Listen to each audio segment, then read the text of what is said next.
Jimmy Akin's Mysterious World is brought to you by the Star Quest Production Network and is made possible by our many generous patrons. If you'd like to support the podcast, please visit sqpn.com/give. You're listening to episode 298 of Jimmy Akin's Mysterious World, where we look at mysteries from the twin perspectives of faith and reason. In this episode, we're talking about pet telepathy. I'm Dom Bettinelli, and joining me today is Jimmy Akin. Hey, Jimmy. Howdy, Dom. Many people feel like they have a real bond with their pets. Their beloved dogs and cats are sensitive to their owner's moods and know what they're feeling, perhaps reaching out to give them special comfort in moments where the owner is sad or hurting. At times, it's like they know exactly what their owners are thinking, and some owners are convinced that that's literally true. They believe that they have a telepathic connection with their pets. Could this be right? How would this connection manifest, and what does the scientific evidence say? Well, that's what we'll be talking about on this episode of Jimmy Akin's Mysterious World. Jimmy, how do you want to begin today's mystery? By giving credit where credit is due, most of the research that we're going to be talking about today has been done by a British scientist named Rupert Sheldrake. He's researched more topics than just what we're going to be talking about today, and he has unique theories that he's explored to explain his research findings. But today, we're going to be looking at some of his research related to pet telepathy. We'll look at other aspects of his work in the future. Sheldrake was born in 1942 in England, so he's 81 years old today. He has a PhD in biochemistry from Cambridge University. He's done pioneering research in plant biology, including on plant hormones and apoptosis, or cell death. But he began doing work in parapsychology, and he's done quite a number of experiments involving parapsychological phenomena involving animals and humans. He's also a Christian and belongs to the Anglican tradition, and since he's still with us, we may even be able to have him on the show in the future. The book that we'll be principally drawing on today is Sheldrake's book, Dogs That Know When Their Owners Are Coming Home, and Other Unexplained Powers of Animals. So you can get a copy of that for more information about what we'll be discussing today, as well as coverage of other studies about possible psychic phenomena involving animals.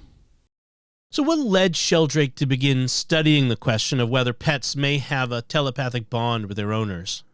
Almost always, fundamental lines of parapsychological inquiry begin with spontaneous experiences that are reported in the field, and numerous people have reported phenomena that could suggest that their pets are reading their minds.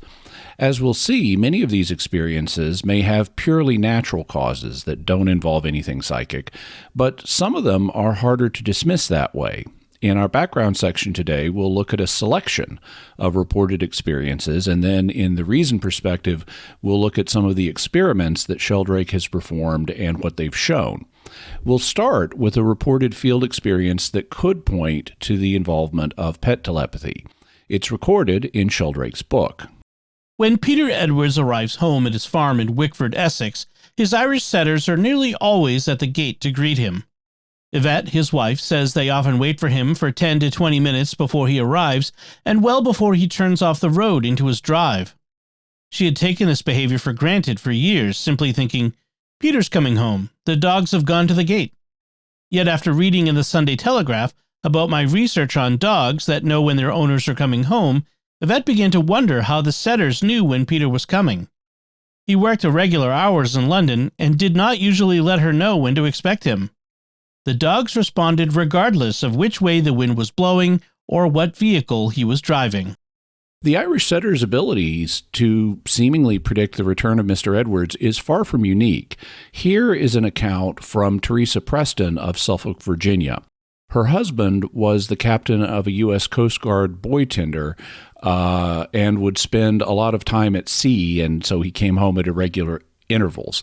But their family dog, Jackson, seemed to know whenever Mr. Preston was about to come home. And the dog was so reliable that Mrs. Preston started acting and making plans based on the dog's behavior. My husband would arrive home at odd hours. When the ship had come into port, Jackson would get excited, go to the door, and want out. Most of the time he would go and sit at the end of the sidewalk, stationing himself to look in the direction he knew the car would travel. He got so good at this, I couldn't help but notice, and sometimes would use Jackson's warning to freshen my hair and makeup before my husband arrived. If I was cooking dinner and was at the point of deciding how many portions to cook or places to set for the meal, I would use his prediction and add accordingly. Another person who made plans based on what the Holmes dog did was an Irish nanny who worked for General Charles West, who was stationed in New York and whose wife was a vice president at Time Incorporated. General West explains, "We lived on the 4th floor of an apartment building, and each of us arrived home at varying times from varying directions. Neither the nanny nor our small son knew when we were coming home, but 10 to 15 minutes before our arrival, our dog, Carrie, would get greatly excited, run to a front window, and stand looking into the street, whining joyously, with her tail going like mad. Nanny always knew that one of us was about to arrive, and she always laughed that it was a great warning to clean up the child before the parent got there. And this was not an occasional happening. It went on day after day, week after week, for years." Now, sometimes dogs that had a way to get out of the house, like a doggy door, would actually go meet their owners at a bus or train station, like the Cairn Terrier that belonged to Helen Mather, who had a commute by bus to Liverpool, England. She would return on either the 6 p.m. bus or the 8 p.m. bus, but she never knew in advance which it would be. The bus stop was about a quarter of a mile away, through a small wood. I never knew whether I would finish work in time to catch the earlier bus, but the dog always knew whether I was on it. If I was, he went to the door about 5:45 to 5:50 p.m., whatever the weather, and came across the wood to meet me. If I was late, he did not stir until about 7:45 and met me at the later bus. Dogs can also know when their owner is arriving by airplane. There are many stories of this kind from World War II, when some pilots were allowed to keep their dogs at airfields. For example, Squadron Commander Max Akin, later Lord Beaverbrook, kept his Labrador at the base of No. 68 Squadron. Edward Wolfe, who served under him, told me, when the squadron was returning in 1s and 2s from an operation, his black Labrador, who would be sitting quietly in the mess, would get up and rush outside to meet his master. He always knew when Max Aitken was coming back. Not only are dogs reported to react a few minutes before their owner arrives, some dogs react when the owner is just getting ready to come home and hasn't yet made the journey. This was the case with Louise Gravitt's dog, BJ. Louise had an irregular schedule, and BJ's behavior was observed by her husband at home. As I leave the place I have been and walk to my car with the intent to come home, our dog BJ awakens from sleep, moves to the door, lies down on the floor near the door, and points his nose toward the door. There he waits. As I near the drive, he becomes more alert and begins to pace and show excitement the nearer I move to home. He is always there to poke his nose through the crack in greeting as I open the door. This sensing seems to be unlimited by distance. He does not seem to respond at all to my leaving one place and moving to another. His response seems to become apparent at the time when I form the thought to return home and take the action to walk toward my car to come home. And not only can some dogs sense when a person is planning on coming home, they can also seemingly sense when a person is planning on coming home and then changes their mind. For example, Radboud Spruit of Utrecht Holland's parents' dog was in the habit of waiting for him when he was coming over to their residence. But one day, my mother called me and asked if I had planned to visit them the day before because the dog waited for me. I had planned to visit them, but I changed my mind on the way. It was at the same time that our dog was waiting for me. My mother told me the dog got confused after 15 minutes when I didn't arrive. It ran into the house, and after some minutes it ran again to the gate. After about half an hour, it looked as if the dog had forgotten about it. Dogs also seem to know when someone is coming to visit that they haven't seen in some time, such as coming home from a vacation or coming to visit after a significant absence. This happened, for example, with Queen Elizabeth II of England herself. When Her Majesty, Queen Elizabeth II, visits her estate at Sandringham, England, the staff does not need to be told when she is approaching, because her gun dogs have already alerted them. All the dogs in the kennels start barking the moment she reaches the gate. "And that is a half a mile away," said Bill Meldrum, the head gamekeeper. "The Queen is famous for her affinity to her animals, and training her gun dogs is one of her favorite pursuits." However, dogs don't just react when someone they like is coming home. They also react when someone they don't like is coming home, and they can react negatively. John Ashton, for example, had a friend who disliked dogs who used to visit him at his home in Lancashire about once a week. At first, his German Shepherd Rolf, usually a good-natured dog, showed no unusual behavior. "After a few months, my friend Clive visited me one night, and about 10 minutes before he arrived, Rolf was at my garage, waiting and growling, and had to be restrained when Clive got there. I can only assume that Clive had smacked or kicked him away on his previous visit. After this night, I always had to go to the garage and meet Clive and restrain Rolf. He always knew 10 to 15 minutes before Clive's time of arrival." Dogs also seemingly can tell the intentions of a person when they're coming over. For example, the Oxfordshire veterinarian Christopher Day reports on a Springer Spaniel that belonged to his mother-in-law that would react positively if he was coming over for a social call, but negatively if he was coming over for a veterinary visit. "The dog used to know whether I was visiting socially or whether I was visiting as a vet. She would be all over me and whooping with delight if I was visiting socially. But if I visited as a vet, she was hiding behind the boiler. There was nothing I could see which would give her a clue that I was visiting as a vet, and anyway, she would have made the decision to hide before I came into the house. She got it right every time. I used to visit quite often, pop in and do all sorts of things, although as a vet I'd visit very rarely.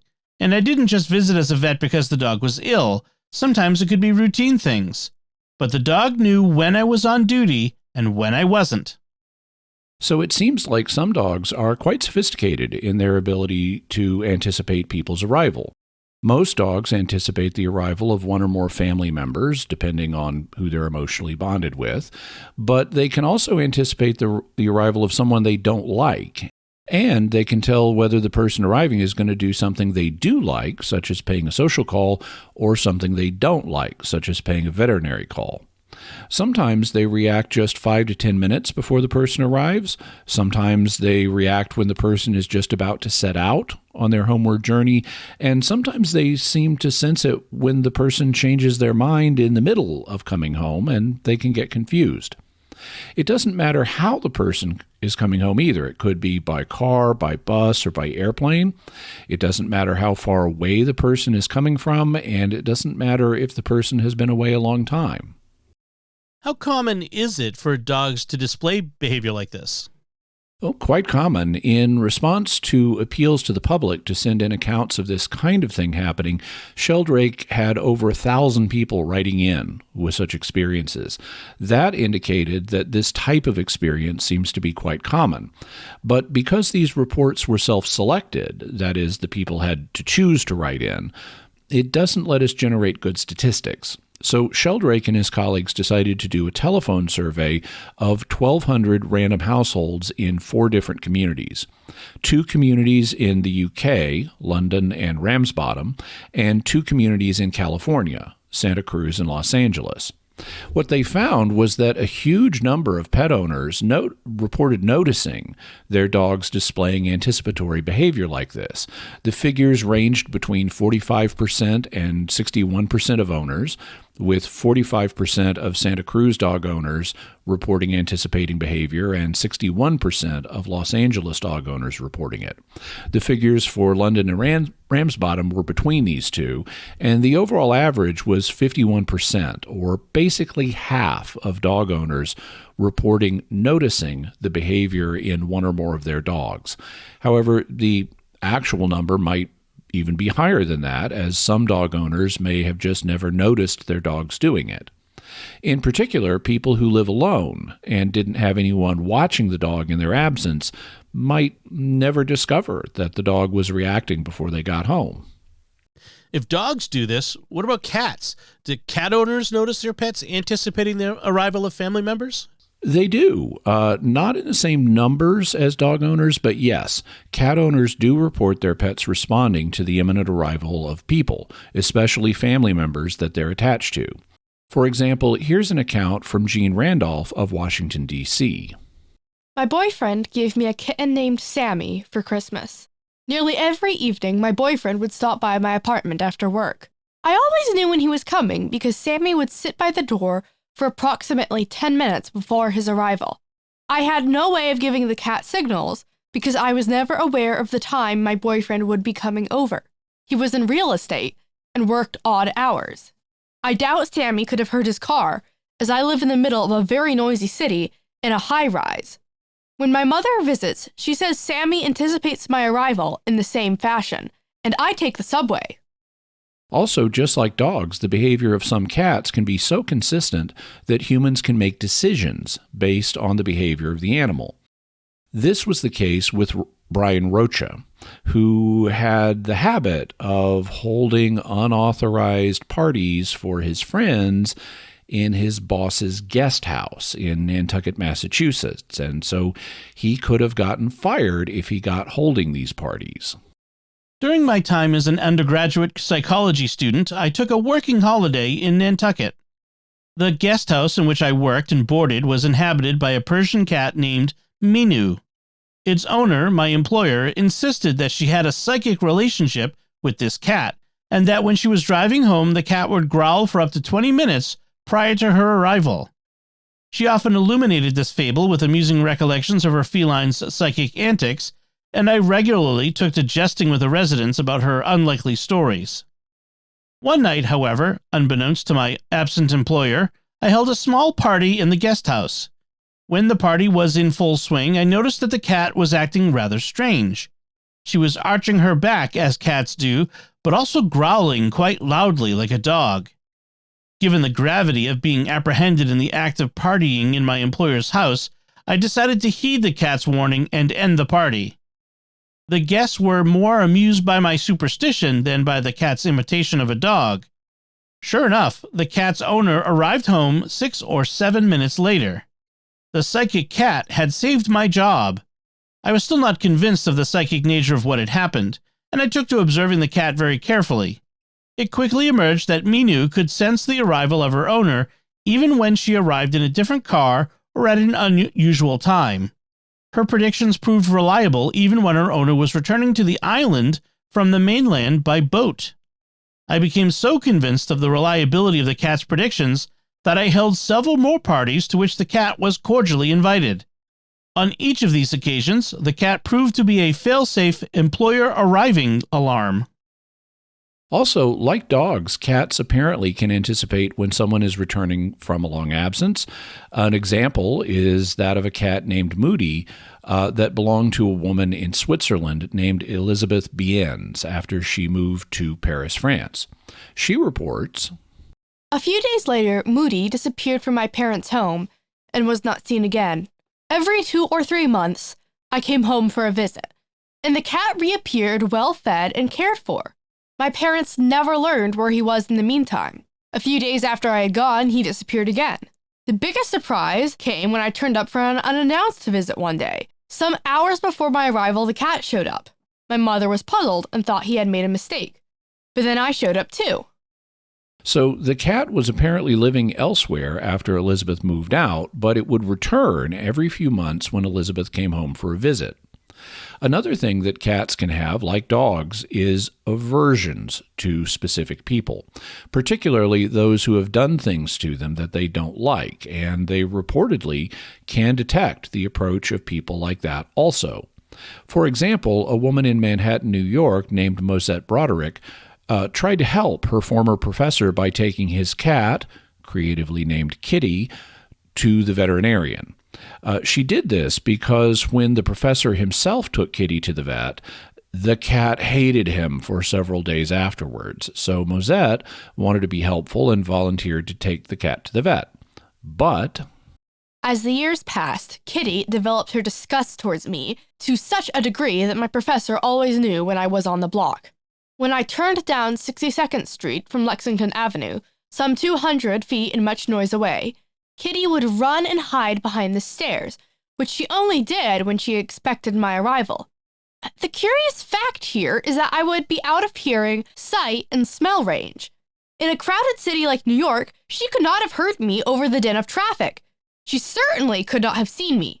Smell in winter in New York with the doors shut and the heat on in the house could also have not been a factor.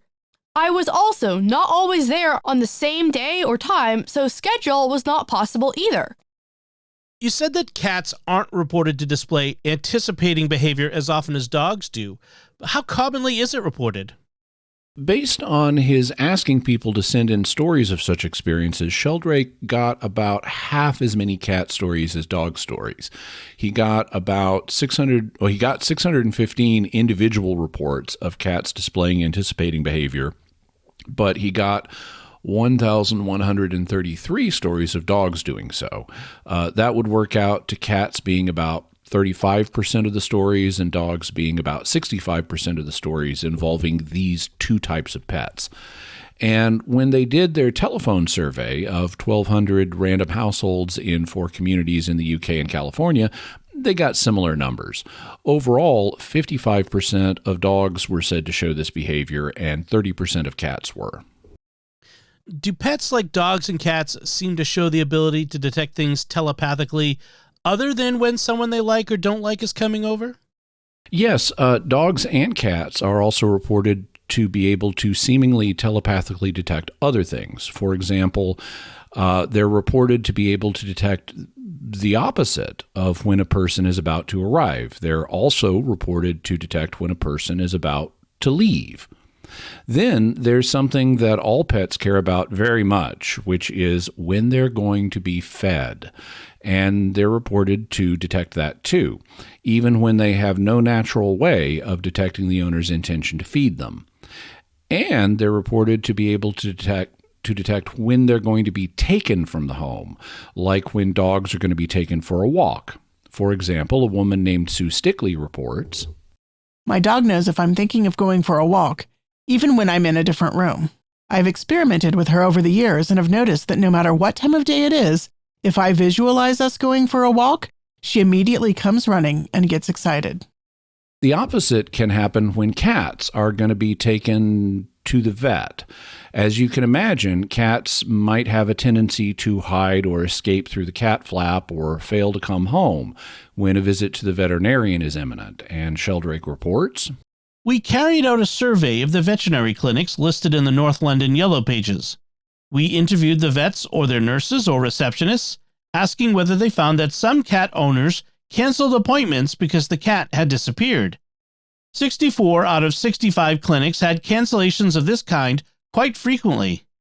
The remaining clinic had abandoned an appointment system for cats. People simply had to turn up with their cat, and thus the problem of missed appointments had been resolved. So 64 of 65 clinics, or 98.5%, reported that they frequently had owners cancel appointments because their cat suddenly vanished right before the scheduled visit. And the final remaining clinic had altogether given up on people scheduling appointments for their cats because of how much of a problem it had been. They'd just have to show up whenever they could get the cat. Now, you might wonder whether cats were tipped off by something the owners did, like getting out a cat carrier or cat basket, as they call it in the UK. But although there was general agreement that some cats do indeed pick up their owner's intentions, there were a variety of opinions as to how they might do it. A veterinary receptionist in East Barnet said, "It is not always the cat basket. The clients know that once they produce the basket, there is not a hope in hell of catching the cats, so it is usually before the baskets have been brought out. People say they get home around 5:30 p.m., and the cat is always on the doorstep. But the day of the appointment, he is not there. I think they have definitely read their thoughts because the owner has not been in all day, so they cannot have seen that the owner is upset or behaving any differently. They say, I don't know why he hasn't come back for his tea. It is very odd." now, there's a degree of interpretation here because cats can't talk, so they can't tell us why they just seem to vanish before a veterinary visit. But the fact that they are so commonly reported doing so is striking. Incidentally, we'll be covering the case of a pet that can talk later on, which will be quite interesting. All of the examples we've covered involve dogs and cats anticipating something that humans are going to do, arrive or leave, feed the pet, take it for a walk, take it to the vet. Do we have any reports of other kinds of apparently telepathic experiences? We do. There are also cases where dogs and cats seem to respond to telepathic contact from the owners, such as giving them commands. For example, here's a story from Jane Penny of Cornwall, UK. One day, when my dog was sound asleep, I deliberately thought to myself, "Wake up and bring me your big blue ball, and we'll go and play in the garden." Maggers woke up, went over to his toy bowl, and rooted around for the big blue ball, which he didn't like very much, brought it to me, and went to the back door. No, he didn't need to pee. One day, toward the end of his life, he'd left all his toys all over the place, and I was falling over them. I'm a bit unsteady, very arthritic. I didn't say a word. The poor dog was asleep, but thought how nice it would be if he could put his toys away. When I came downstairs, he was lying with his toy bowl in the middle of the living room floor with all the toys in the bowl. Cats aren't as good at obeying commands, but sometimes they do respond to their owner's thoughts summoning them. For example, here's a report from Pauline Bamsay of Port Talbot, Wales. And remember in listening to this one that what the British call a garden is what we in America call a yard or a lawn. When he is not around, I only have to think, "Come on home, Leo," if I feel he's been gone a long time. And within minutes, sometimes under a minute, he will appear, depending on how far away he is. He visits neighbors' gardens and also an old, disused community garden just to the rear of our garden. It is his hunting ground. If I am in the garden and thinking, "Where are you, Leo?" he calls to me vocally as he approaches the garden. If I am in the house, he comes bounding in through the cat flap in the back door with a loud meow and even comes upstairs to find me. As I write this letter, I can see him on our garage roof lying curled up asleep. I thought to myself, "There you are, Leo." Almost immediately, he woke up, stood up, and looked directly at me through the window, which is about 15 feet away from the garage. Then after a moment, he turned and headed toward the community garden across the garage roof. Those are cases of pets responding to the thoughts of humans, but there is another reported kind of experience where humans seem to respond to the thoughts of their pets. This can happen, for example, when the pet is in trouble. Here's an example from Dolores Katz of Deming, New Mexico. One day, while at work, it started to thunder and rain. As I worked, I became increasingly edgy, then very agitated. Something was wrong. At this point, I will add that I never took time off from work. I asked my employer if I could take the afternoon off. I didn't feel quite right. On my way home, I knew Eric, my German Shepherd, was in trouble. I knew he was bleeding. When I arrived home, I rushed to the back patio. The window was broken. Frightened by the thunder outside, Eric had hit the glass with his paw and had sliced off the front pads on the broken glass. He was bleeding very badly. I feel he needed me and called out the only way he could, telepathically, knowing I would come to him. This was a dramatic situation, but humans can also respond to something as simple as a pet wanting to come in. For example, cats can spend a lot of time out of doors, and not all of them have cat flaps to let themselves back in, so someone needs to open the door for them. But cats can spend a lot of time ranging away from home, and they won't just be there if you open the door at random times. So here's an account from Sonia Porter of Woking, Surrey. My husband David soon found that he could tell when Susie was outside in the garden wanting to come in. The first time this happened was one Sunday morning when we were in bed reading the papers. David suddenly said, "Susie wants to come in," got out of bed and opened the bedroom curtains to find Susie sitting on the gatepost staring intently at the bedroom window. After that, I got quite used to David's going to the front or back door to let Susie in, even though I never heard her cry or scratch the door. David just said she fluenced him. We thus have quite a range of different types of telepathic experiences being reported with dogs and cats. Are dogs and cats the only type of animals the experiences are reported with? People do have other kinds of animals as pets. Yes, they are, and such experiences are reported with other kind of pets. It doesn't seem to happen with all of them, but it does seem to happen with some, and which animals it happens with tends to depend on whether the animals are social and whether they form strong bonds with humans. For example, dogs are highly social. They naturally live in packs and they form strong bonds with humans. So dogs have a lot of these seemingly telepathic experiences reported. Cats aren't as social as dogs, but they can form strong bonds with people, and so they have these experiences reported as well, just not as many. However, some creatures, like a lot of reptiles, are not social at all. In the wild, they live alone and only come together to mate. Mother reptiles don't even stay with their children. They just leave their eggs and lay their eggs and leave. And similarly, some creatures just seem incapable of forming bonds with humans. Sheldrake gives the example of stick insects, and I guess some people do keep stick bugs as pets, but they're not super affectionate. So these kinds of experiences aren't typically reported with reptiles and insects. It's usually mammals and birds that they're reported with. So they get reported with things like horses that people own and ride, or parrots that people have, parrots being an animal that can talk. So we're going to be looking at a seemingly telepathic set of experiences with a parrot in the reason perspective. All told, Sheldrake reports that we have evidence of apparently telepathic experiences with at least 27 other species. He says that there's evidence that many seem to display the ability to anticipate people's returns, and that's just based on his findings so far. But while all these experience reports are interesting, they still don't show that the experiences involve telepathy. So we need to consider the scientific research that has been done on this question.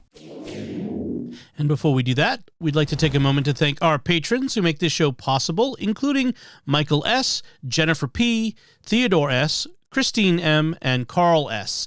Their generous donations at sqpn.com/give make it possible for us to continue Jimmy Akin's Mysterious World and all the shows at StarQuest. And you can join them by visiting sqpn.com/give.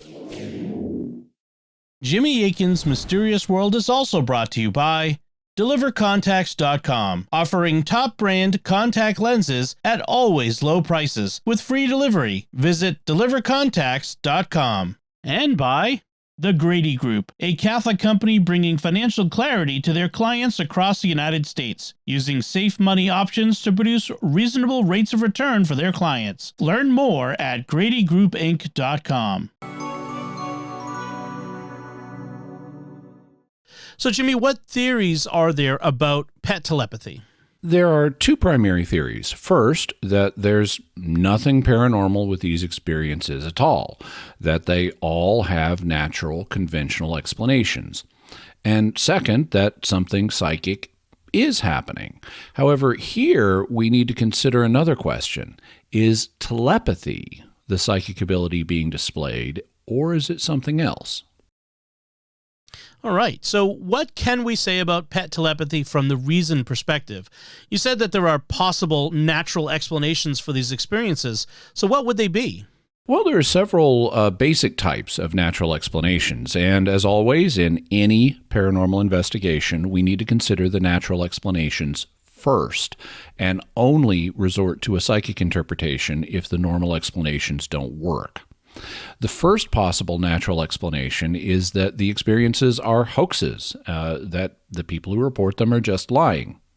A second explanation is mental illness. That is, the people who report them sincerely believe what they're saying, but they're crazy, and the experiences are figments of the imagination caused by their mental illness. A third explanation is random chance, that these experiences are just coincidences and that they don't happen any more frequently than you would expect by chance alone. A fourth explanation is that they involve misperception. That is, people think they see them happening in front of them, but they're mistaken in how they interpret what they're seeing. How would the misperception theory work? What would cause people to misperceive these experiences? Well, it could be a number of things. First, it could be something inside the animal that makes the animal seem to display telepathy when it's really not that. For example, perhaps the person comes home at the same time every day, and so the animal's sense of time tells it when the owner is about to come home, and so the animal goes to the door or the window to wait because of what time of day it is. Second, it could be some kind of sensory cue that the animal is picking up on that lets it know these things. It could involve any one of the animal's senses. It could involve vision or hearing or smell or touch or hypothetically taste, though it's hard to think of a good example of how that might work, or some other animal sense. What about vision? What kind of visual cue might let an animal know someone's coming home? Well, there could be several. For example, if the person arrives home at the same time daily, the quality of the daylight could tell them it's time for the person to come home, like the length of the shadows or how much yellow there is in the sunlight coming into the house. Or the level of your scent, which the dog can smell, will diminish with time after you leave the house. And the dog may know that when your smell level drops to a certain point based on how long you've been gone, that you're likely to return home soon. Or if someone in the house knows when the person will be arriving, they might speak or move in a way that tips the animal off to the fact the person will be returning. Or the animal might just see the person's vehicle approaching in the distance, even if no one else in the home does. And how about hearing? What kind of audible signals could the animal pick up on? It could be the phone ringing and the conversation that follows if the person calls to say they're coming home, or it could be the footsteps of the person approaching. Different people have different walking gaits and speeds, so the animal might hear that. Or it could be the sound of the person's vehicle. Different vehicles make different noises, and maybe the pet can pick up on the sound of the owner's vehicle, or maybe it's just any vehicle that makes a close approach to the home that causes the animal to react. And what about the sense of smell?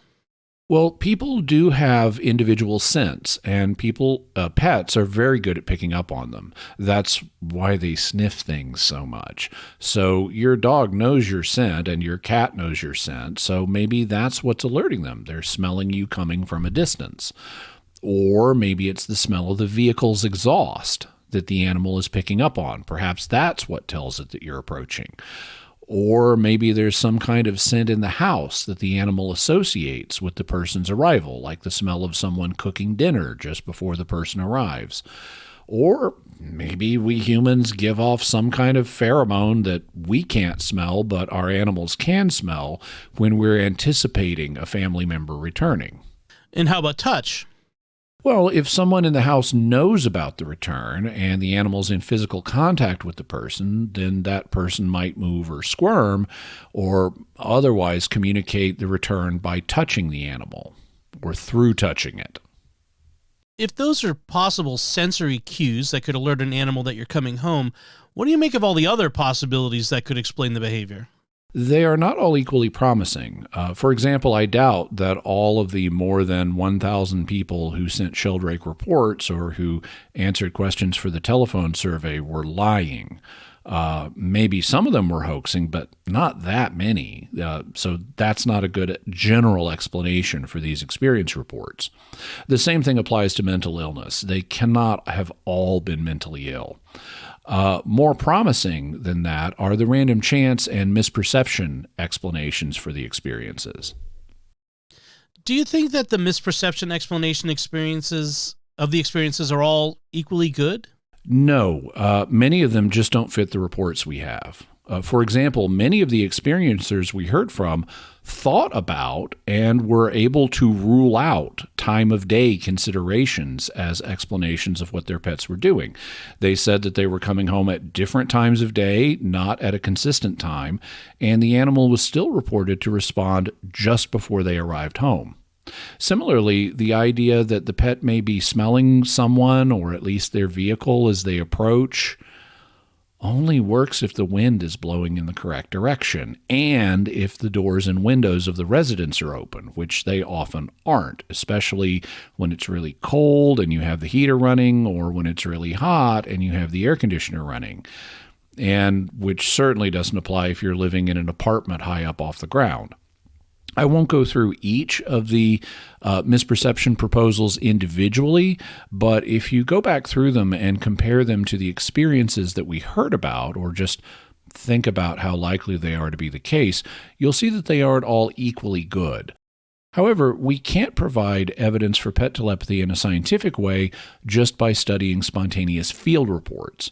Instead, we need to do controlled experiments where we can eliminate these factors as possible explanations.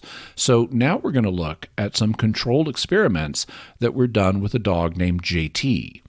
Jaytee was a male mixed-breed terrier who belonged to a woman named Pamela Smart, who lived in Ramsbottom in Greater Manchester. When Pam would leave for work, she would leave Jaytee at the home of her parents, who were retired and home all day. Her parents noticed that just before Pam would come home, Jaytee would go to the window and wait for her to arrive. This happened even after Pam lost her job and didn't have a regular schedule. Her parents told Pam about this behavior, but Pam was skeptical. She didn't think that Jaytee was doing anything psychic. However, in April 1994, Pam read an article in the Sunday Telegraph about Rupert Sheldrake's work with animals, and she contacted him and volunteered to help. Sheldrake reports, The first stage in this investigation was the keeping of a log by Pam and her parents. Between May 1994 and February 1995, on 100 occasions, she left Jaytee with her parents when she went out, and they made notes on Jaytee's reactions. Pam herself kept a record of where she went, how far she traveled, what mode of transport she used, and what time she set off to come home. On 85 of these 100 occasions, Jaytee reacted by going to wait at the French window before Pam returned, usually 10 or more minutes in advance. When these data were analyzed statistically, they showed that Jaytee's reactions were very significantly related to the time that Pam set off, as if he knew when she was starting to go home. It did not seem to matter how far away she was. Statistical significance is a concept that comes up all the time in scientific studies. It involves a measure of how likely the results of an experiment are to be due to random chance. I'm simplifying a little, but this will make sense. Because this comes up all the time in analyzing scientific results, we're going to take a few moments to explain the concept of statistical significance. Whenever you're looking at the results of an experiment, you need to consider whether the results were due to random chance or due to something else. You can express those odds as a percentage that they were due to random chance, and you can convert this into what's known as a p-value or probability value.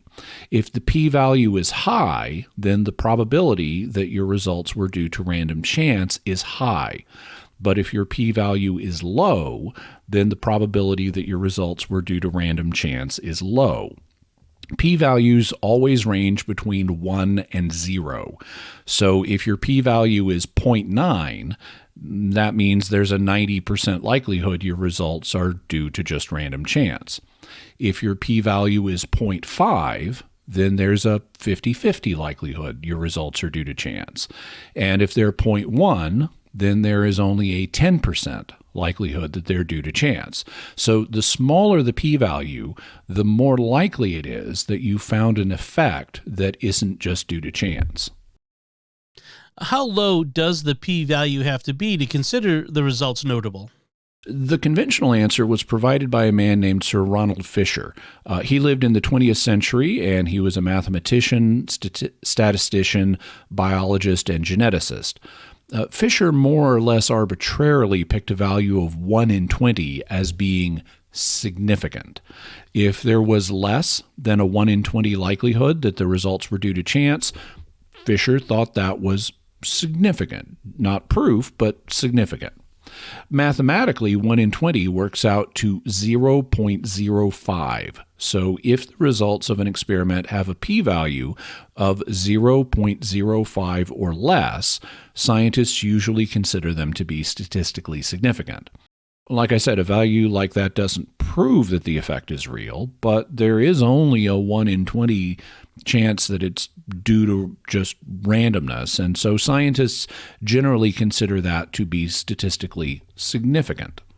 What does that mean in terms of the fact that Jaytee the terrier went to the window 85 out of 100 times his owner Pam returned?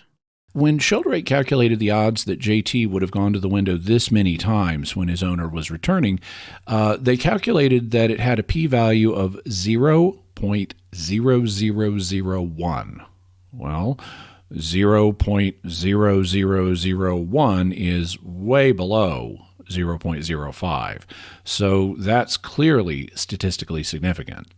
It means that there was only a 1 in 10,000 chance that Jaytee would have done this randomly.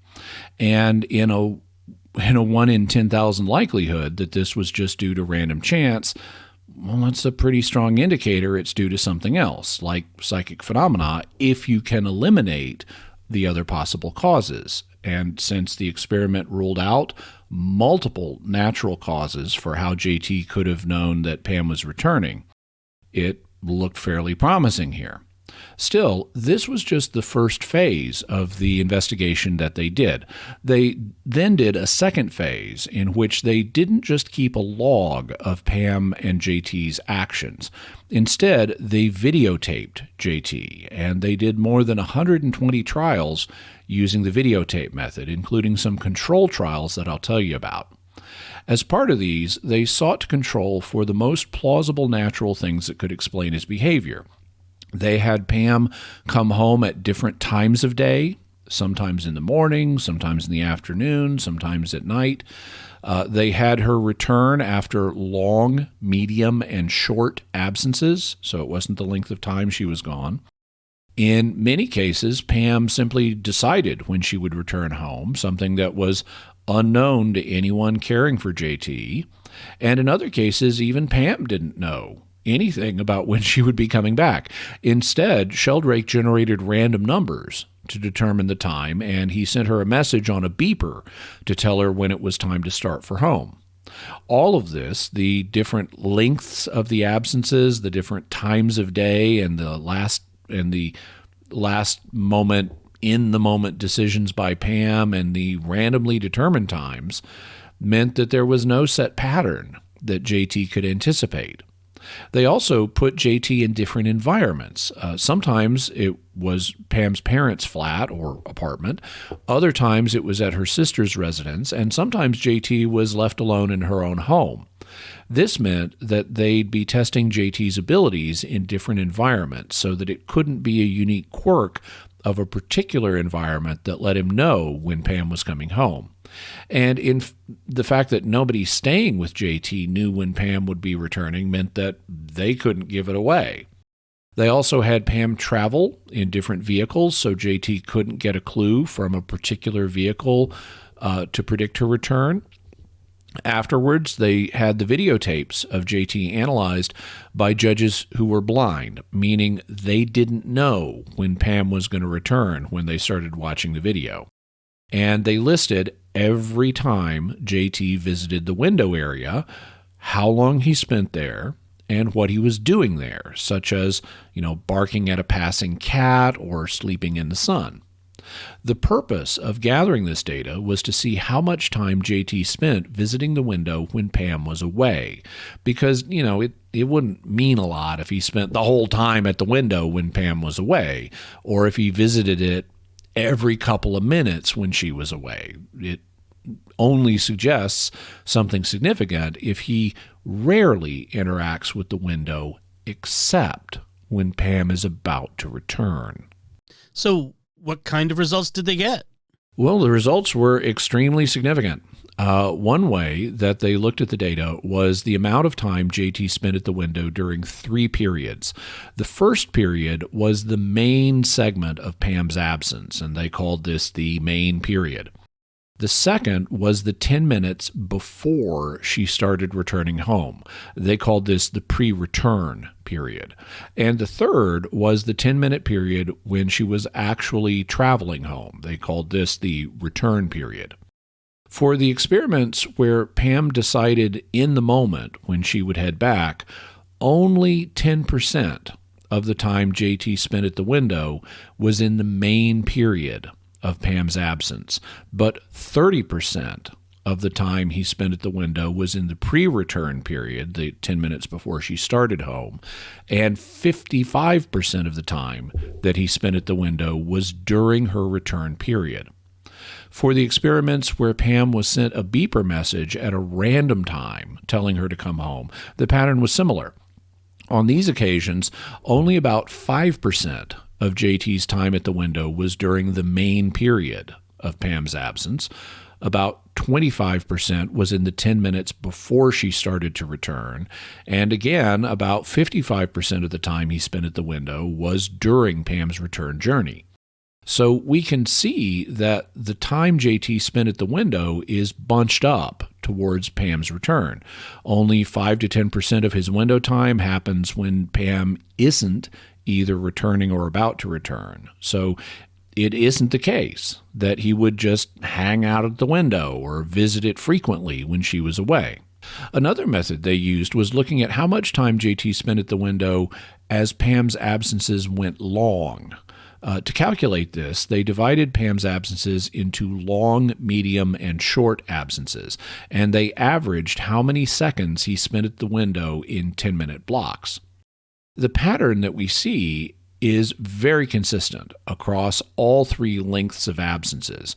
For the long absences, you see Jaytee occasionally going to the window, but spending less than 50 seconds there until just before Pam comes home, when his amount of window time dramatically shoots up. For the medium absences, the pattern is the same. Jaytee spends very little time at the window until right before Pam comes home, when it again shoots up. And the pattern is the same for the short absences. There's very little time at the window and then a huge sudden spike when Pam is returning. Now, I mentioned that they also did a group of control experiments. These were to see what Jaytee would do when Pam wasn't coming home. All of her other absences had been under 4 hours long because that was, frankly, the length of the videotapes they had to record them. So on 10 occasions, they had Pam either spend the night away from home or arrive home at least an hour after the 4-hour window was over. So she's not coming back in that 4 hours or within an hour of that 4 hours. And what they found was very interesting. You see that Jaytee does occasionally go to the window, but he never spends more than a minute or two there. And there is no spike at all on the graph. It just stays at the same basic level. So it's not like Jaytee starts going to the window more and more the longer Pam has been gone. Instead, he doesn't really care about the window and doesn't hang out there unless Pam is on her way home. Sheldrake calculated the p-value of these results being due to chance was less than 0.000001, or less than 1 in a million. So that's extremely statistically significant. But there's nothing like seeing this happen with your own eyes, or so the science unit of Austrian State Television, or ORF, thought. So they arranged to come over to England and do an experiment with Jaytee for one of their programs. Here, in this video, which you can see if you watch the video version of the podcast, Pam Smart discusses that. And back in 1988, I adopted a little terrier who I called Jaytee.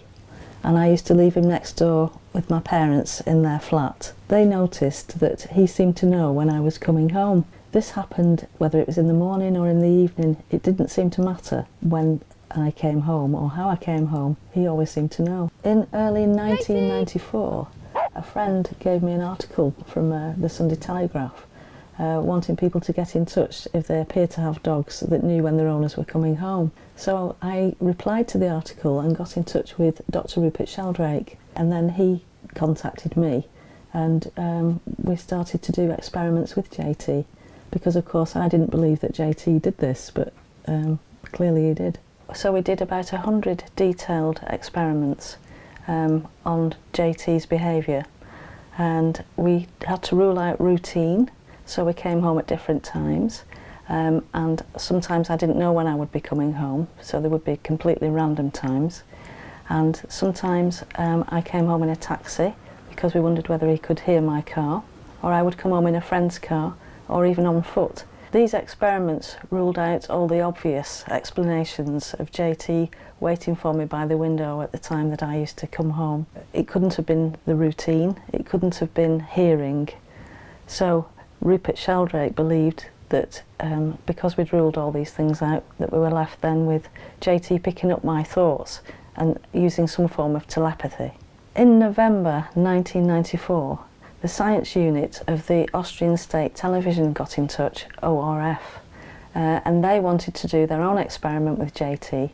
So they came across from Austria with 2 cameras which they synchronise on their time codes to milliseconds.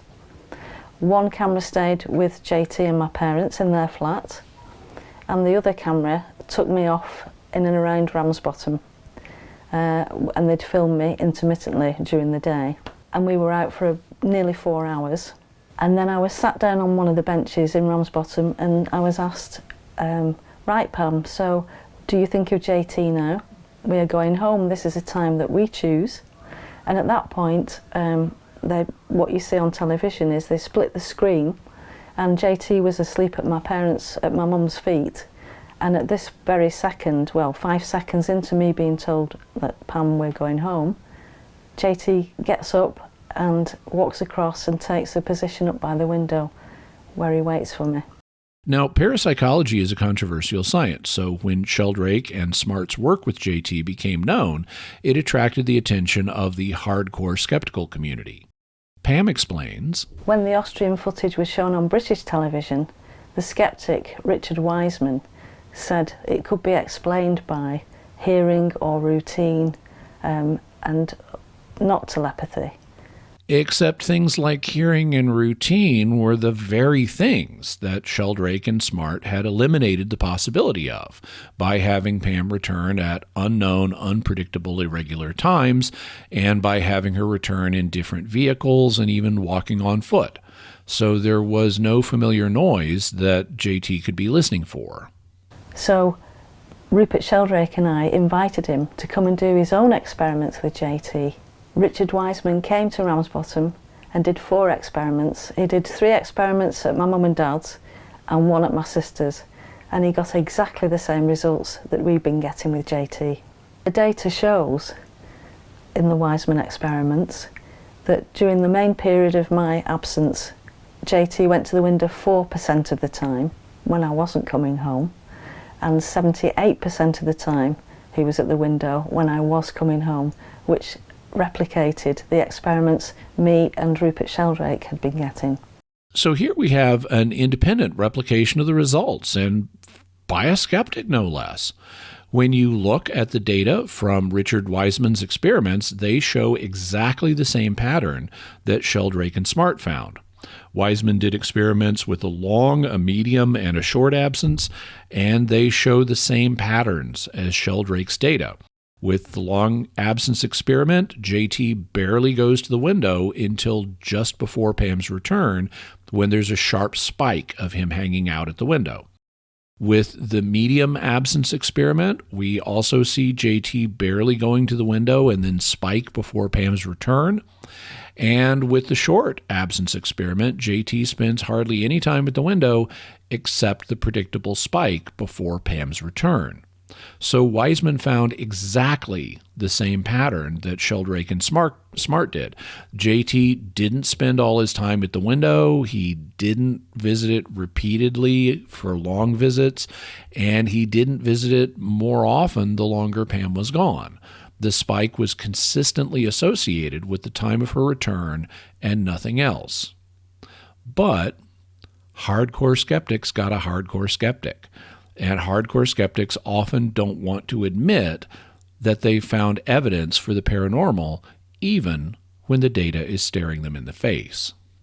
In 1997, on British television, there was a programme called Secrets of the Psychics, where the skeptics tried to debunk anything paranormal. And Richard Wiseman showed the Jaytee footage, claiming it was all coincidence and that there wasn't anything telepathic. Jaytee is apparently an amazingly telepathic dog.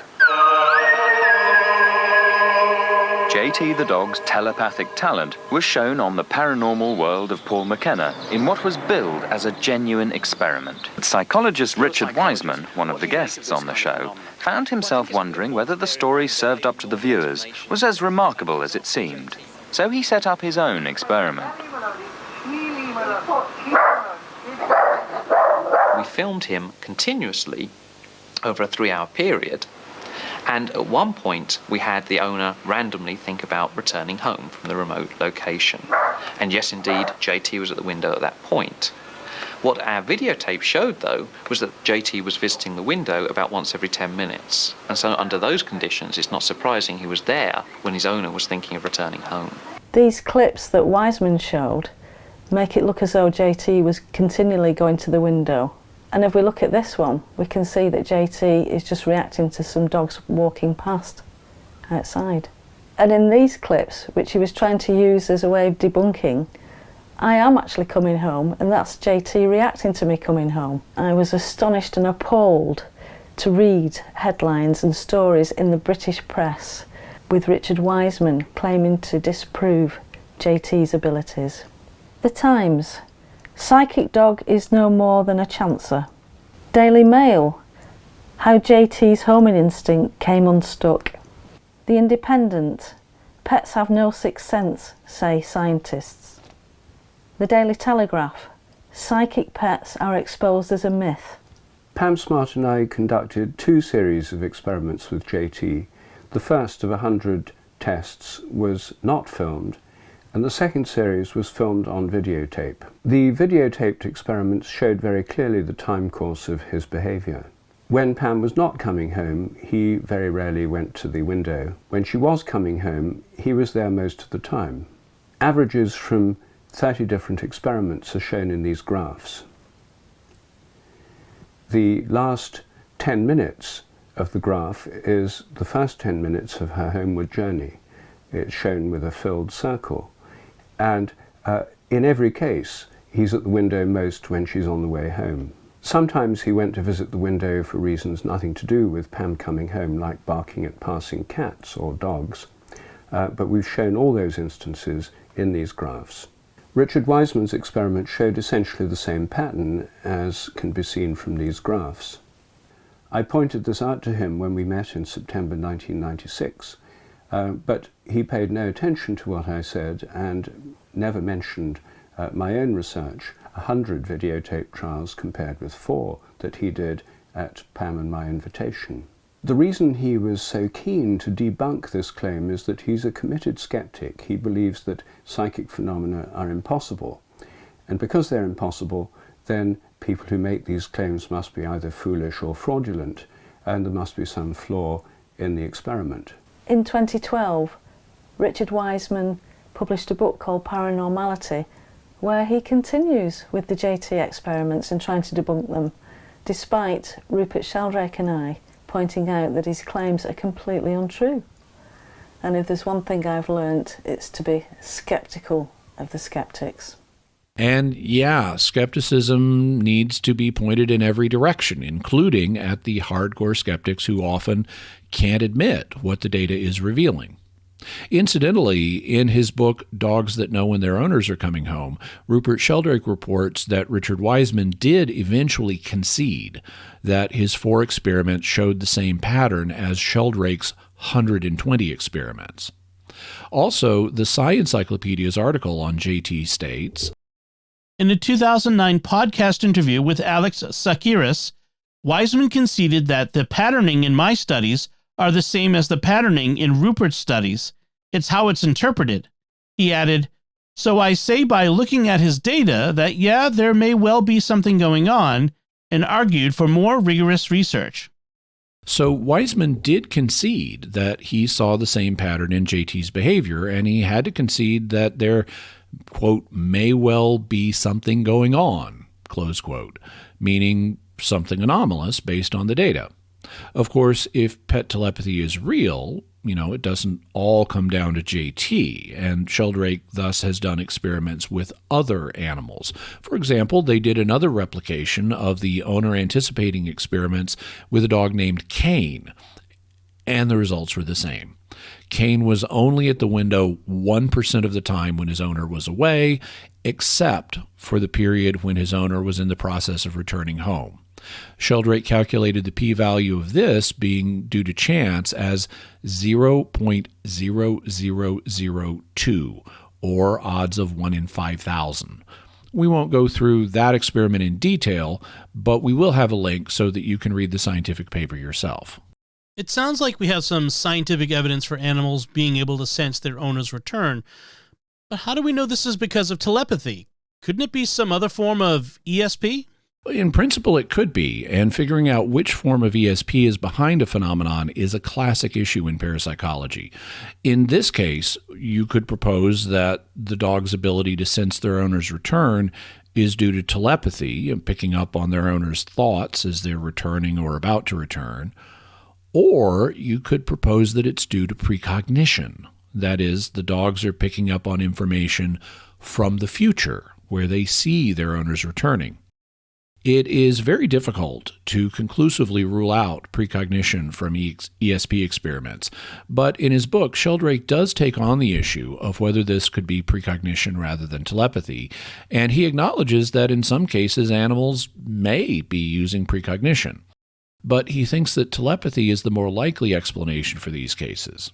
He writes, Could it be that dogs know when their owners are coming home because of a precognition of the actual arrival, rather than because they are picking up the thoughts or intentions of their owners? Perhaps in some cases this is so. But telepathy seems to me a more likely explanation when dogs respond at the time their owners are setting off or are simply intending to set off.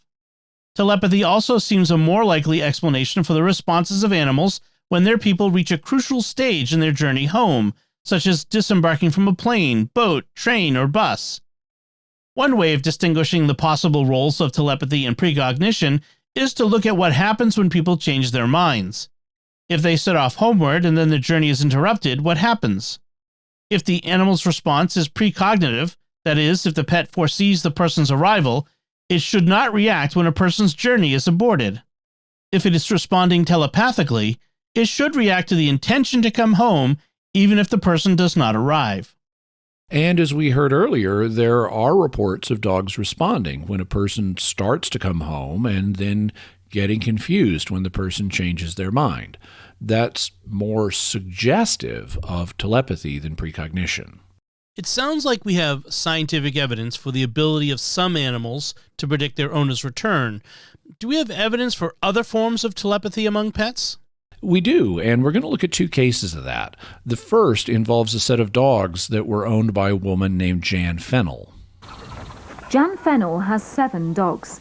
Since owning one as a child, Jan believes that animals are telepathic. With these, they tend to know. If I'm going to walk them, they are wound up, excited, running around, making a noise, really generally letting me know they're ready. Jan has agreed to take part in an experiment designed by Rupert to see whether her dogs are telepathic. She placed a video camera in her conservatory and locked the dogs inside for quite a few hours each day, while she remained in a different part of the house, out of sight. At random times throughout each day, Jan thought about taking the dogs for a walk. After 10 minutes of just thinking about it, she would actually take them. The video recording of their behaviour during these 10 minutes could then be observed. You're going to get too big-headed, aren't you, eh? Because you're right again. At one time I was upstairs putting some curtains up when I decided to take them for a walk. Had to check them beforehand, all fast asleep. As I came down the stairs I could hear them, I didn't have to look. I could hear them making a racket. In 5 out of the 7 tests, Jan felt that her dogs had definitely reacted to her thoughts. What Jan's experiments show from the video recording is that the dogs don't get excited when she's not planning to take them for a walk. But when she is planning to take them for a walk, even though they can't see her, even though she's in another part of the house watching the television, for example, they seem to anticipate her intention. So experiments have also been done on what's kind of the opposite of dogs anticipating their owners coming home. Instead, it's on the owner's intention to take the dogs out of the house, in this case for a walk. And in 5 of the 7 trials they did, Jan Fennell's dogs seemed to pick up on her intention to take them for a walk. They were lazing around the house and even sleeping before she planned to take them for a walk, and then despite the fact she was in another part of the house and wasn't visible to them, they suddenly wake up and get excited about the upcoming walk as the camera recording them revealed. What's the other experiment with pet telepathy that you want to discuss? The experiments that we've looked at so far involve dogs, which can't talk, but some pets can talk, and so we're going to look at one of those now. Parrots are famous for their ability to mimic human speech and repeat things that people say. In fact, the name of the bird has even given us a verb in our language. When one person repeats what another says, we say they're parroting that person. But in recent years, a lot of research has been done on parrot speech, and scientists have discovered something that many parrot owners already knew. Parrots don't just repeat human words and phrases randomly. They can use them appropriately and in context.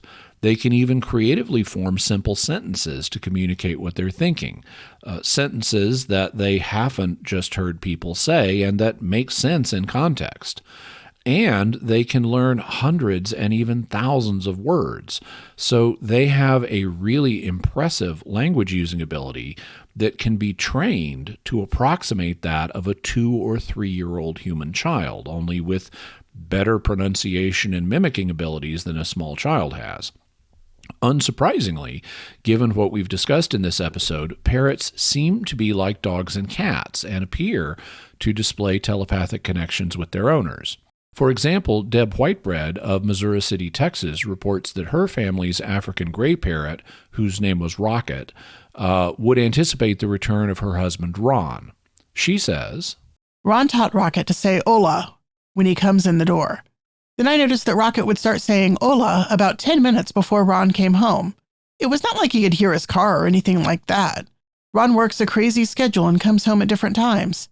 I used to have to call him to see when he was coming home. But now, I just wait for Rocket to tell me. He does this on a regular basis.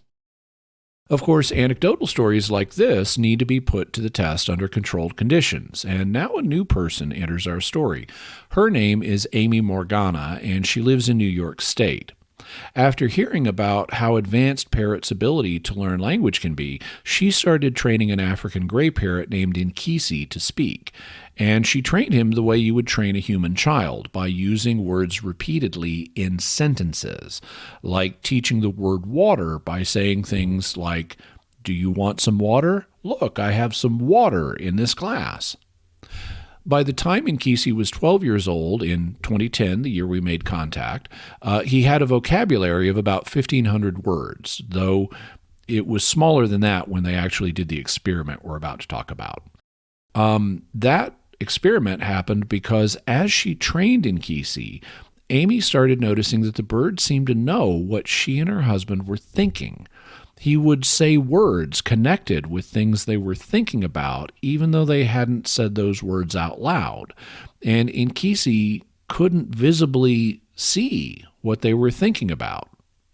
She reports, Nkisi regularly comments when we are thinking about eating, going out, or taking a shower, even if we are sitting quietly in another room and he sees no body language and hears no audio cues. At these times, he'll say, for example, "You want some yummy? You gotta go out. See you later." Or, "You want to take a shower?" Once I was thinking of calling Rob and picked up the phone to do so, and Nkisi said, "Hi, Rob," as I had the phone in my hand and was moving toward the Rolodex to look up his number. Another time, we were watching the end credits of a Jackie Chan movie edited to a musical soundtrack. There was an image of him lying on his back on a girder, way up on a tall skyscraper. It was scary due to the height, and Nkisi said, "Don't fall down." Then the movie cut to a commercial with a musical soundtrack, and as an image of a car appeared, Nkisi said, "There's my car." Nkisi's cage was at the other end of the room, behind the TV. He could not see the screen, and there were no sources of reflection. And once I was in a room on a different floor, but I could hear Nkisi. I was looking at a deck of cards with individual pictures and stopped at an image of a purple car. I was thinking it was an amazing shade of purple. Upstairs, he said at that instant, "Oh, wow, look at the pretty purple." So Amy contacted Rupert Sheldrake, and they decided to test this under controlled conditions. Sheldrake explains, As a result of this, we decided to set up a large-scale controlled experiment. And in this controlled experiment, we had over 100 totally different photographs selected by a third party who was given a list of key words that Nkisi says. So we asked somebody else to pick images corresponding to a list of words we gave him that the parrot knew, and seal them in envelopes, and then shuffle the envelopes and number them. So they were in a random sequence. Nobody knew what was in each envelope. Each one contained a different picture that Amy and I didn't know about. In these experiments, we then put Amy, we had 2 cameras with time codes on them. One camera filming the parrot continuously, the other one in a basement room with all the doors closed, so that it was a soundproofed room in which Amy was filmed on camera, opening these envelopes one by one and looking at each one for 2 minutes at a time. There was a beeper to tell her when the 2-minute period was over. And then after, the parrot, of course, didn't know she was doing this and received no feedback. So we then got 3 independent people to transcribe the tapes, and the transcripts agreed very well. And we've analyzed it all statistically. The results are fantastically above chance. I mean, the odds against chance are thousands, even millions or billions, depending on the method you use, to 1. These are staggeringly significant telepathy results. What I'm going to do, the parrot didn't get it right every time. Sometimes it didn't say anything. Sometimes it spent the whole time of the test shouting to Amy to call her back because it didn't like her leaving the room. It said, come back, why are you growly with me? Because it thought she was absolutely annoyed with it because she'd walked out of the room for no apparent reason. But in the others, in many of the others, it did say exactly what she was looking at. I have a videotape here which shows some of these experiments. Now, this has hardly been seen before. I think this is one of the first public showings of this in the United States. And this video is rather hard to believe at first, because what you're going to see is the parrot speaking. We have subtitles which illuminate what the parrot says, because it's not always clear to people. It should be clear to you, but it was made mainly for British audiences. And because the parrot hasn't...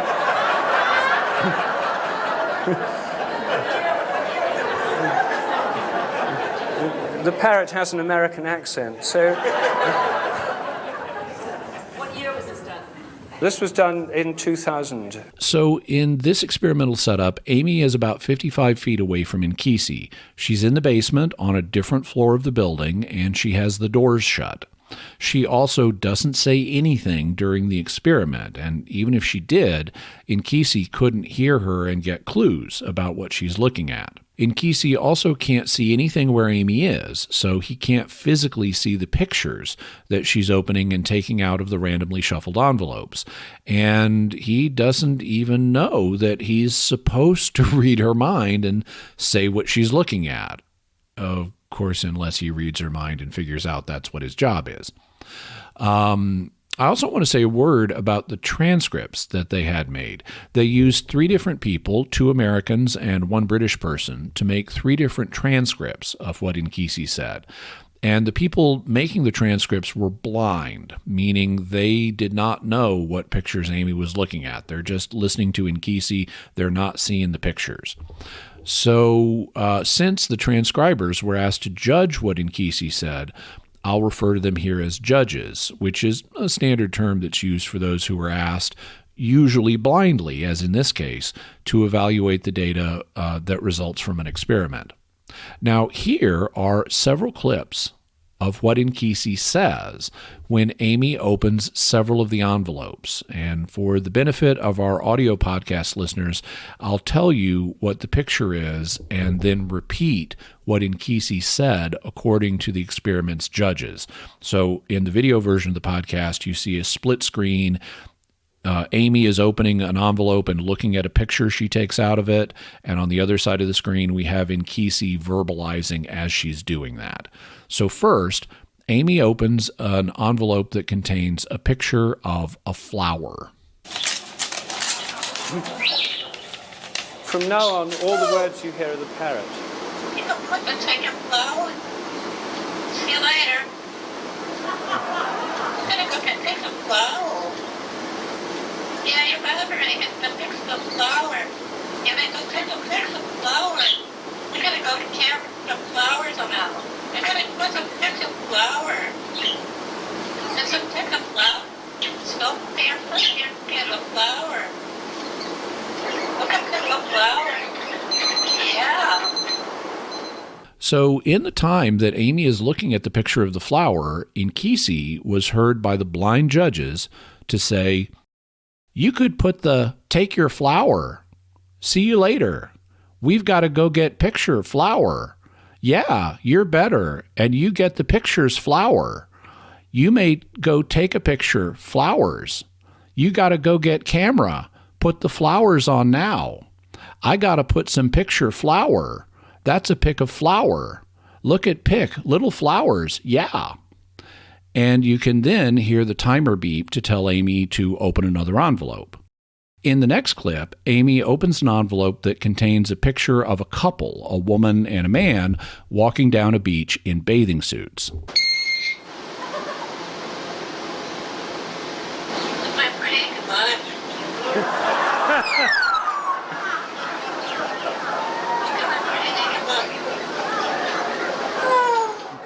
And the blind judges heard Nkisi say, "Look at my pretty naked body. Look at my pretty naked body."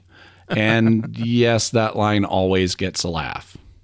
Now, Amy opens an envelope with a picture of a man talking on a phone.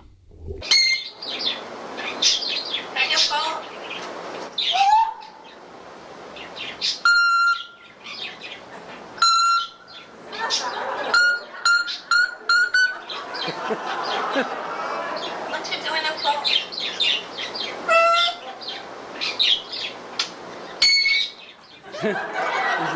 Answering machine noise. And here the judges heard Nkisi say, "Your phone. What you doing on the phone?" And he also makes noises that sound remarkably like an old-fashioned answering machine beeping. The next picture shows a man on a sidewalk talking to a man in a car, a yellow taxi cab.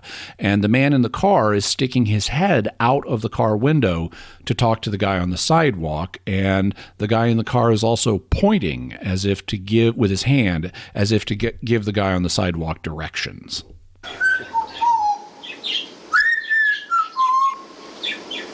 So cool. What's your head out? This is obscure. It's only, we'll have a close-up and you'll see what's going on. Oh, careful. What's your head out? There's a guy's head out of the cab window. And that's what Amy was actually looking at when the parrot said, "You put your head out." Here, the judges heard Nkisi say, "That's so cool. You put your head out. La. You put your head out. Oh, careful. You got to put your head out." And in this final clip, Amy is looking at a picture of a man sitting down with a woman behind him, putting her arms around him as if to give him a little hug.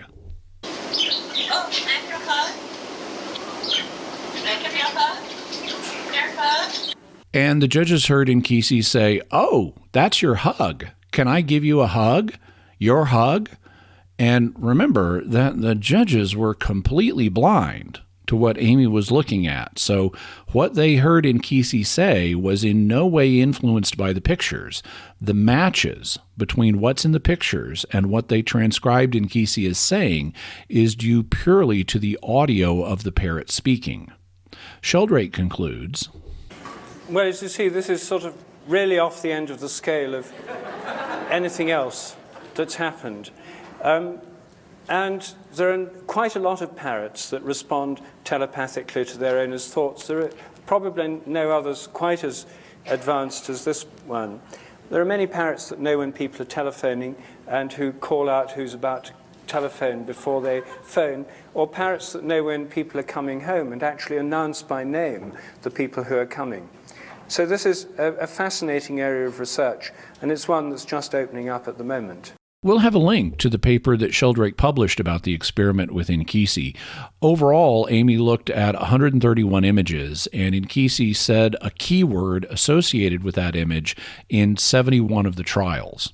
In the other 60 trials, Nkisi was either silent or didn't say any of the keywords that corresponded to the image. Non-scorable utterances of Inkisi were generally attempts to contact Amy or references to other events that had happened that day. I was impressed by how conservatively they scored Inkisi's performance in the paper. The pictures had been selected based on words that they knew Inkisi understood.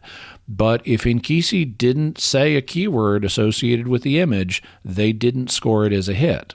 For example, for the picture of the guy in the car giving directions to the guy on the sidewalk, the word they were expecting was car.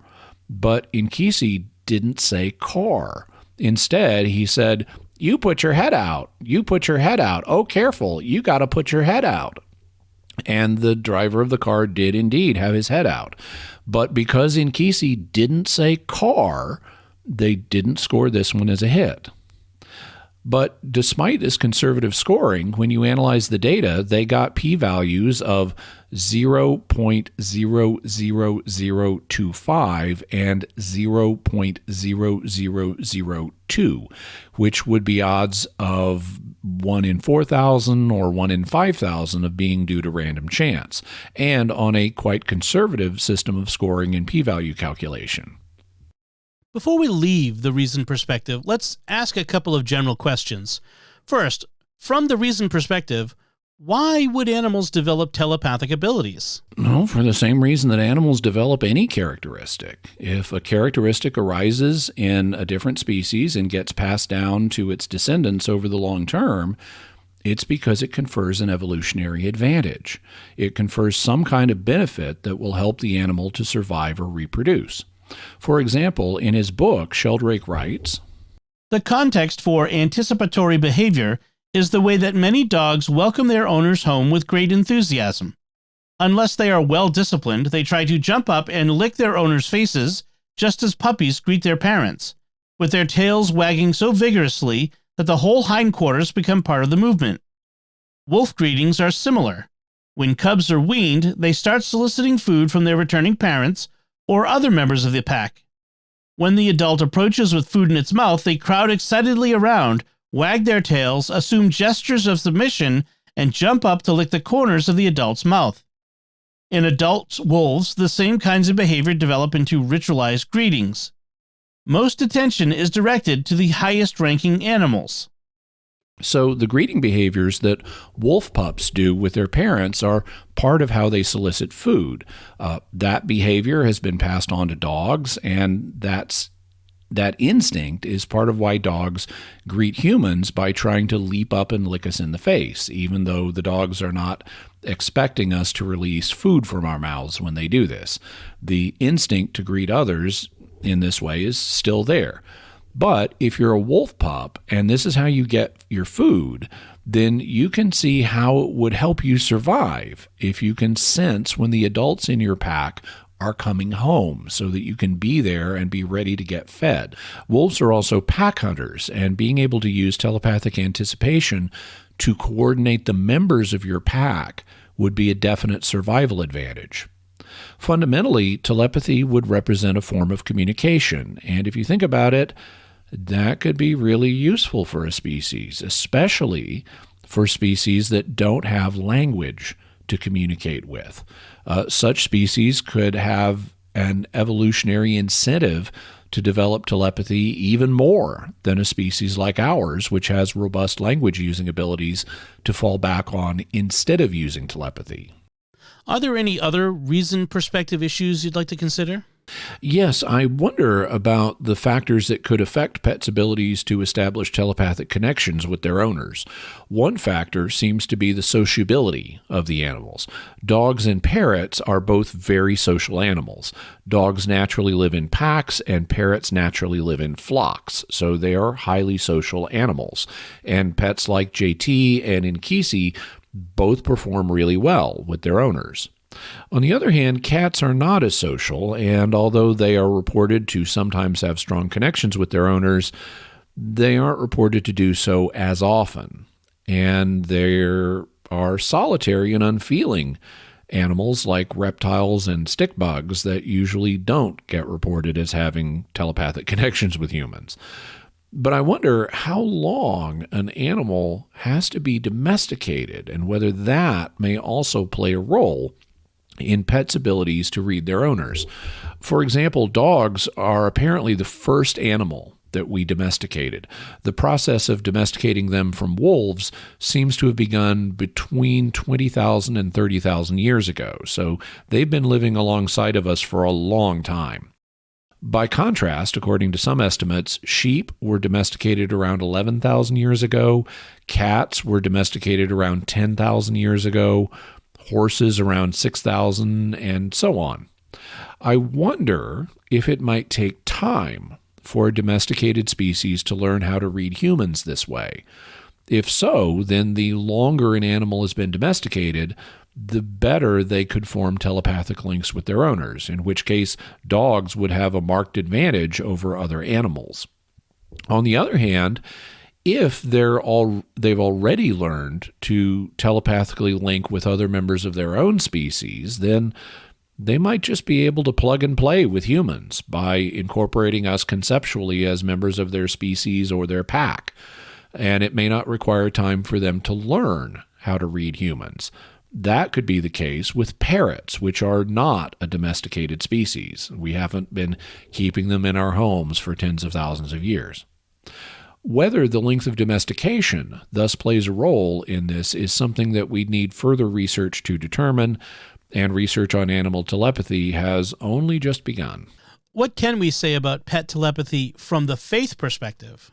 Well, for a start, there is no church teaching on human telepathy, so there's certainly not a church teaching on whether animals like pets have telepathic abilities. That's a question for science rather than faith.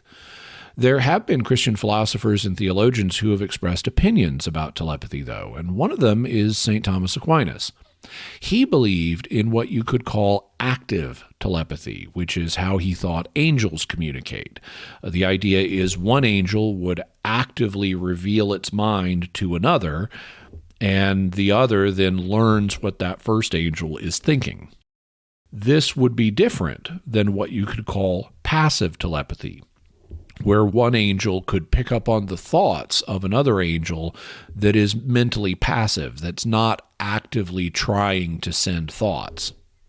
Aquinas thought that passive telepathy was impossible, and I've always thought that the reason he gives for that is lame.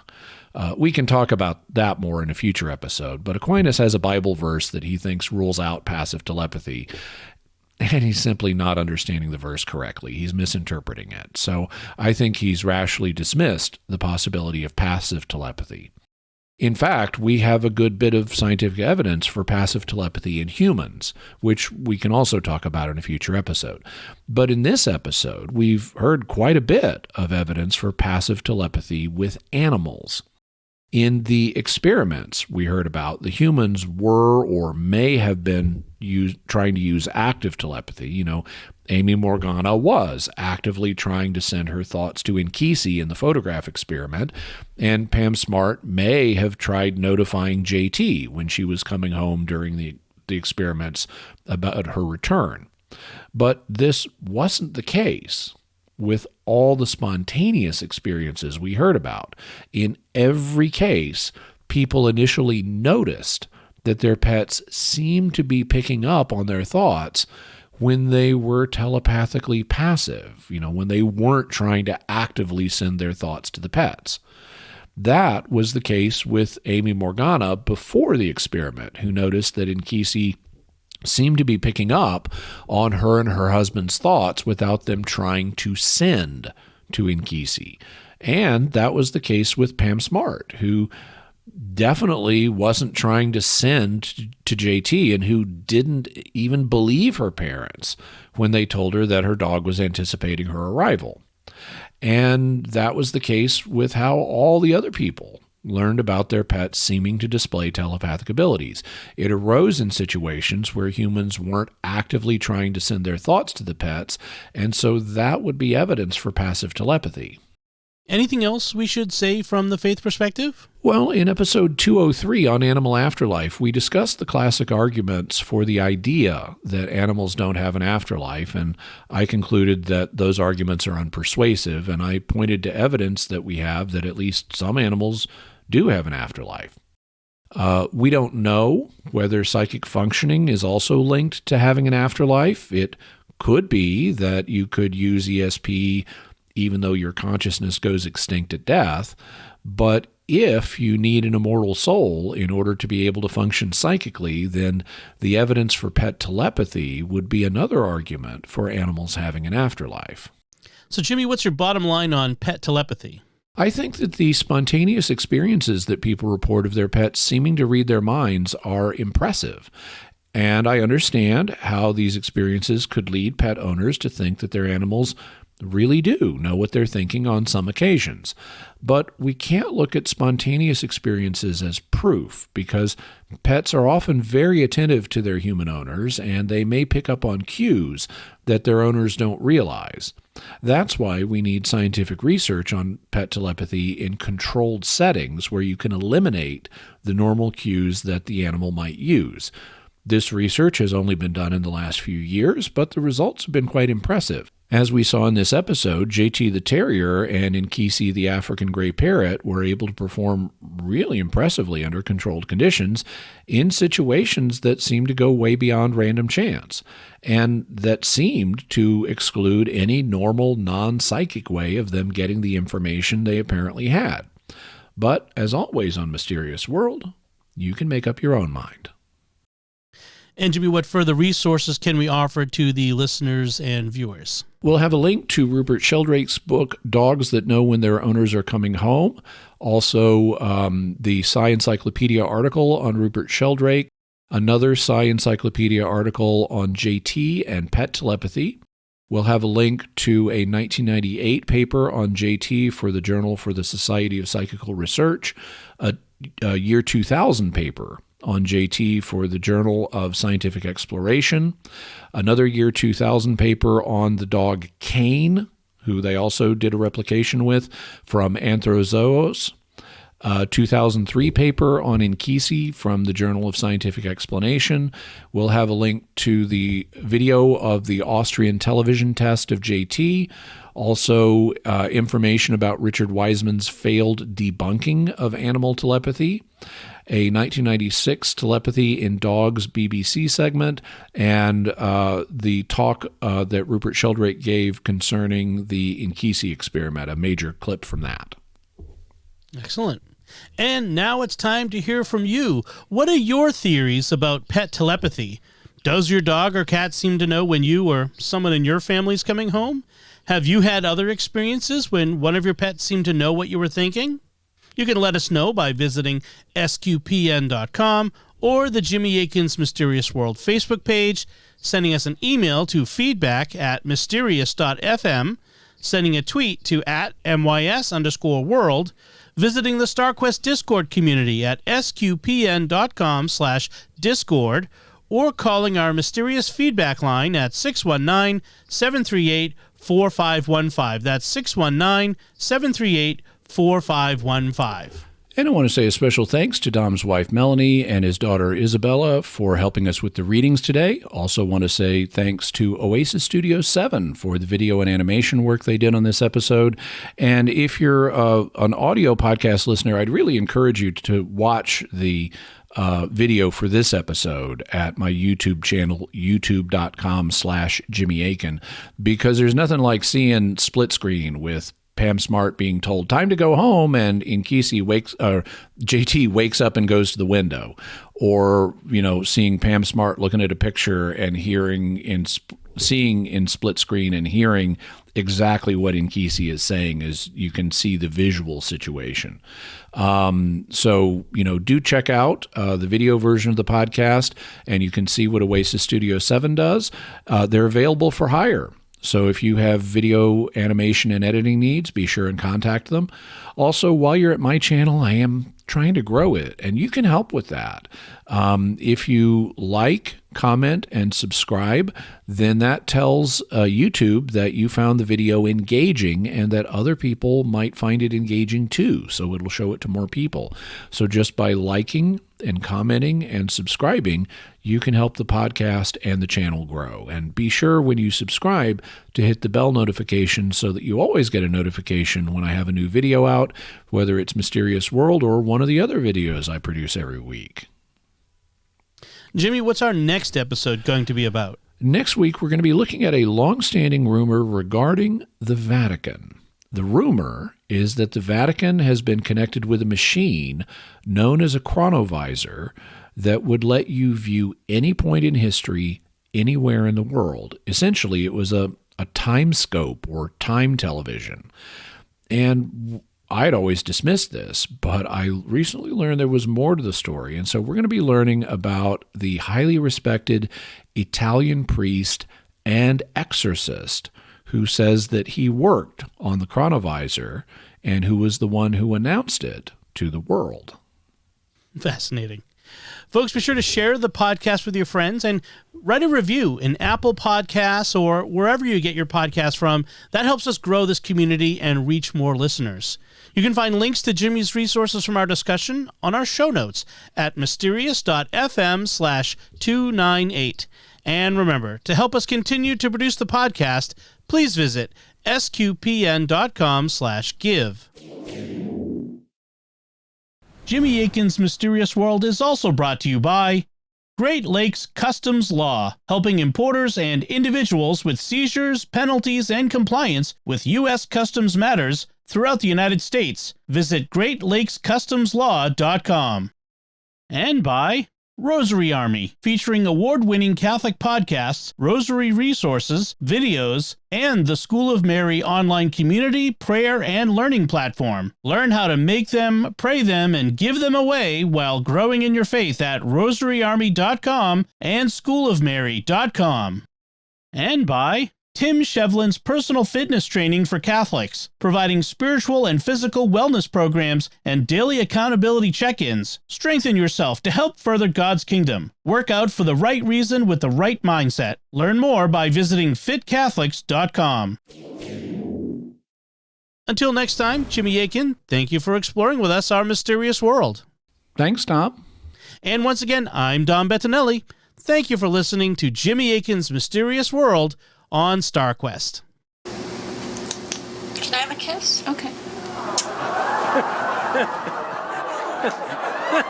I have a kiss?